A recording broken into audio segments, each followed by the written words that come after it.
Hey guys, welcome back to the channel. Thanks for joining us tonight. It is a burner to say the least. So it was 90 plus degrees today, extremely humid. I just fed the pigs a little bit. You're pretty much working up a sweat just walking out here at this point. I just checked, it's still 86 degrees, feels like 90, and it is 25 after 7. So what does that mean for us? Well, we got some oddball, small stuff to do. We're gonna move some sheep, feed the pigs. I'll show you our new ducks as the chickens just went crazy here behind me. We'll show you all that stuff, everything that's going on around the farm, kind of take it easy and kind of go more of that old school, just evening in the life here on the farm.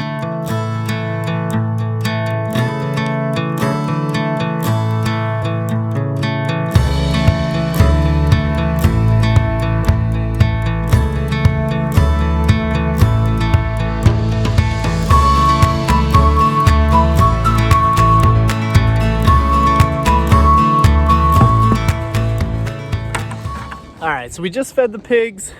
At this point in the summer, you know, I usually don't worry too much about them as far as the heat, but when you're getting these really hot days, you know, we definitely want to make sure they have plenty of water. So trying to water them as often as I can. Obviously, you guys know I work, so getting them out real early. You know, I'll be over here 5 o'clock before I leave in the morning, and then pretty much as soon as I get home.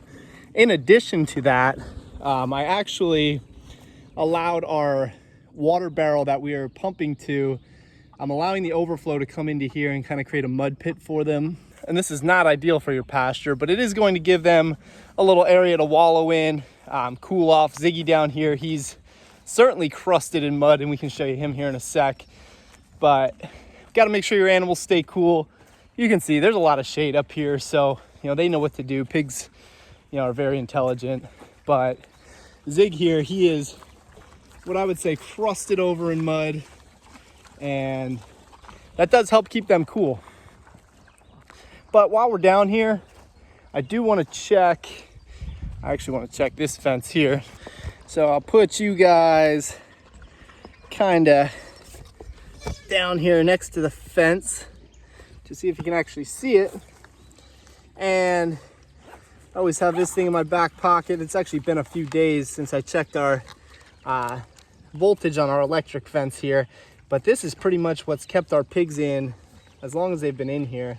And right now I am reading, as I'm touching metal, extremely hot. So that is why our pigs, I don't know if you guys can see that, 8800, that's really good, guys. So your pigs are not breaking out of that. They're not going to test that. Oh, I shouldn't say they're not going to test it. They're going to test it, but they're gonna learn and they're not gonna push through it. So we'll store that back in the pocket, and we'll definitely check somewhere else on the fence. I wanna check our main pasture here. So I'm gathering the buckets, because this is the part that has the most weed pressure. Now it is all connected, so if you're gonna have spots that are grounded out, obviously, you know, you're gonna lose some of that voltage there. I just mowed this. We are at a dry point in this summer, so we're not getting the growth that we had earlier on, but it's also a big pasture, so there's some spots that are definitely grown over. It also shows the importance of a powerful energizer. That Cyclops we have definitely does the job for us as far as fighting through some of those weeds. If you have something weak, it's going to get overgrown. So while we're down here, I figure we might as well check the old trail cam, right? See if we got anything good on here. Doesn't really look like anything, just a little doe. So not too much going on here. Dad on the side by side. Oh, me and the little one. Me and the little one again. All right, we get the point here. A couple deer, truck. So we'll close her back up. So really the reason that camera's there is just check for predators, making sure we're not seeing any funny business going on down at our fence corner. That is a part of the pasture that you cannot see from the house. So we have it there.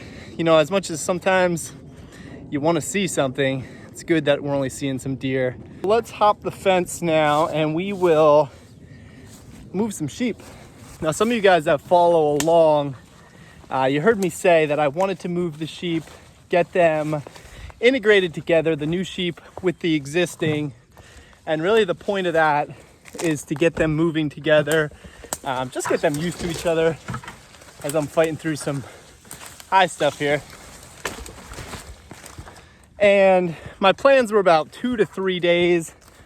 I just didn't get around to moving them out yet, but they're definitely grazing it down quite a bit, so it's time. Hopefully this can kind of paint you the picture on how dry it's been here lately. Everything's pretty much browned up. We did cut this off because a lot of it had gone to seed. We still have this side, which the sheep will definitely come through here. It's just not the highest of quality stuff at this point. So at this point, we got a lot of space for them, just not the quality of the grasses. We really do need rain. I don't know if I'm really banking on it at this point in the year. We're looking at least 2 weeks plus of this, 90s, mid 90s weather.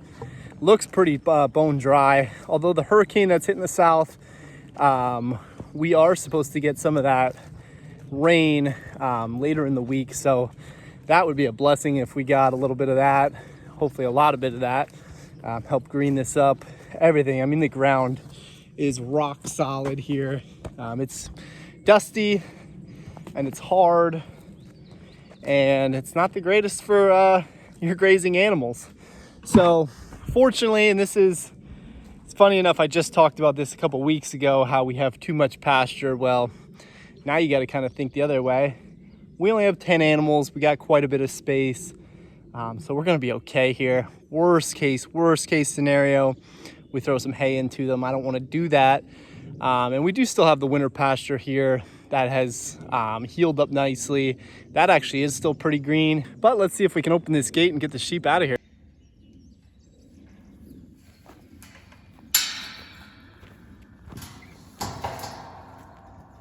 Sheep, sheep, sheep, sheep.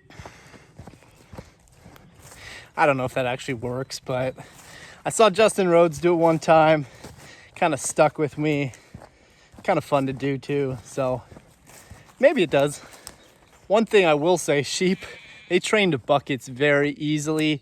I'm just trying to avoid grain pretty much at all costs. So if I really wanted to get them, or I should say if I really needed to get them somewhere, I could give them a little grain and they're gonna follow you right away. But again, the whole point, what we're doing is trying to go 100% on grass. What you can do is alfalfa pellets. That'll keep you kind of grass fed. So that is something we'll supplement with throughout the winter. Again, I just don't really see any point to at this point in the year. We still got a lot of grass. I mean, yeah, some of it's brown, some of it's weedy, some of it's gone to seed, but there's still plenty of forage. And that is, again, it's the beauty of sheep. They will eat stuff that others, just won't be interested in. Here we go. Come on, sheep. Come on, sheep.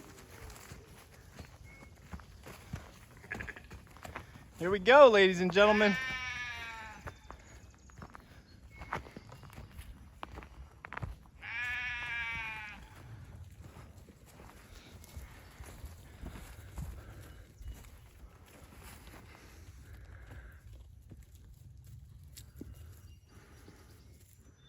Nothing there for you, Spot.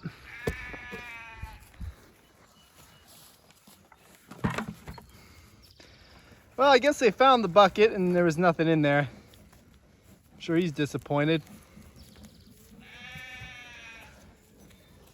All right, guys, this isn't the point.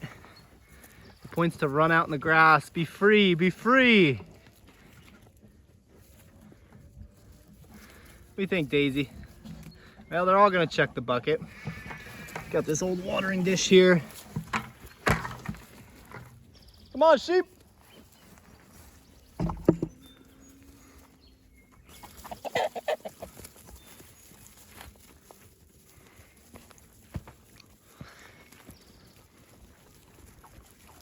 Well, we got the original 6 out. So my whole integration plan obviously didn't work exactly as we planned it here, but these guys they'll go out, they'll graze around here. I'll leave the gate open and then the others will come out, they'll join. And I do have a friend here behind me.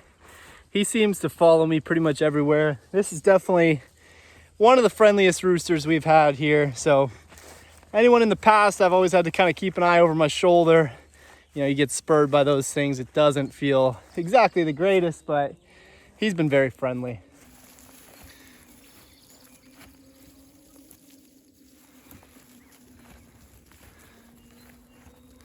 You can see the sheep, they will stay very close together like that for the most part. And they move. They will be across this pasture in no time. I come back here in 5 minutes, I probably won't even be able to find them. So we'll leave our gate open here. Confident that Mary and her lambs will be out here eventually. Give it some time. They actually have never left this a little pasture that we're in right now. So get them broken into their home and they'll be good to go. They'll hopefully join up with the rest.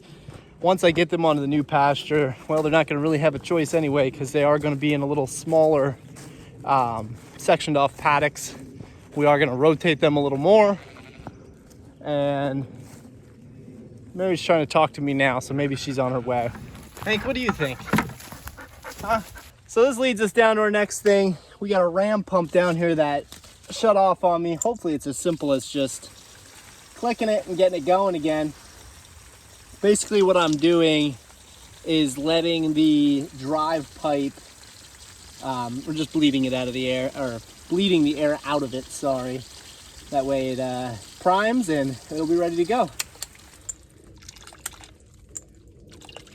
And basically what you're looking for is kind of like that heartbeat type clicking, like every split second. Yeah? Guess he's checking to make sure we're all right. What do you think? All right, sounds like that was easy enough. Sometimes this gets all full of gunk. Up at the top, I have a filter, and I actually have it filtered through a bucket as well. That way it catches some of the sediment. Every once in a while, you'll go through, you'll dump that out, and that'll keep your line kind of clean. But as long as you have like a screen filter over your initial inlet, you'll be pretty good. This thing does run for several days, hence all the mud up there where the pigs were. But it does shut off from time to time. You just have to go back and kind of mess around with it. But good news, we're not wasting too much time tonight. Let's keep on moving. We got a lot of wild blackberries coming in here down by the pond. So as they ripen up, we've been picking them off as well. So it is a kind of cool point in this season where there's a lot of stuff like that. I'm not gonna walk up to the orchard tonight, but we're starting to get a couple blueberries up there, some apples. So eventually we're gonna have all sorts of stuff all across the property. You know, we got the blackberries, we're gonna have all the fruit trees, we're gonna have the garden. Obviously the animals are our staple. That's really what I put the most time and effort towards. So it's gonna be pretty cool. We're gonna have a lot of the food that we consume here from our own farm, which is definitely the goal. So now I'll see if I can get you see our newest members here, as Hank loves to eyeball them up. But we had 2 ducks, and they were actually hatched. So Laura got the eggs from a place that she was working at that had ducks, and brought home, I think it was maybe 8 to 10. So we incubated them. Only had success with 2 of them, so not the greatest success rate. Incubating ducks is definitely probably a little trickier than when you do chickens. I am going to do a round of chickens here very shortly, which I plan on showing you guys the daily kind of update real quick. We'll go with day 1 through 21 and see what type of success we have. So they're growing away. They're at the point where they really don't need a heat plate or anything. We're just letting them in this tractor that I have built here. The plan is to put them with Donald, who's our other duck, a male. He's fully grown. He's very quickly becoming one of my favorite animals on the farm. I'm not one for having these types of animals as pets, but Donald has a personality of no other. So he and Hank are pretty much friends at this point. The other morning I'm out here, Hank takes off right at him. Next thing I see, Donald, instead of running and going in the pond like a duck would, he comes running straight on, head on at Hank, jumping up at his face. And it almost was to the point where it was almost like they were just playing. So it's really become quite comical around here just watching these two go at it. Hank's gotten better with him, where he knows not to just chase all the time. So again, he's kind of become a little bit of a pet, as I see a deer up here ahead of me in our pasture. Definitely become kind of a pet. So we decided we keep him around. We'll hatch out some more ducks. Eventually, maybe I'll get a couple more. The idea would be to get some duck eggs, which are phenomenal. If you've never had duck eggs, you got to give them a try. And that's something I want to go for here. We got plenty of chicken eggs, but duck eggs would just take it to a whole nother level for us. So our last stop of the night, and I could go all the way around. I see my fence is caught here. That's kind of weird. How did that happen? Yeah, there we go. We just finished our tensile fence, and what we ended up doing, this is actually a 7th wire we put on top. This is gonna be a dead wire, more so just for looks, honestly, guys. But it does give it a nice appearance. It gives it a nice high appearance. The deer will definitely be a concern. They'll go over it pretty easily, but I can foresee at some point I might have a busted wire there.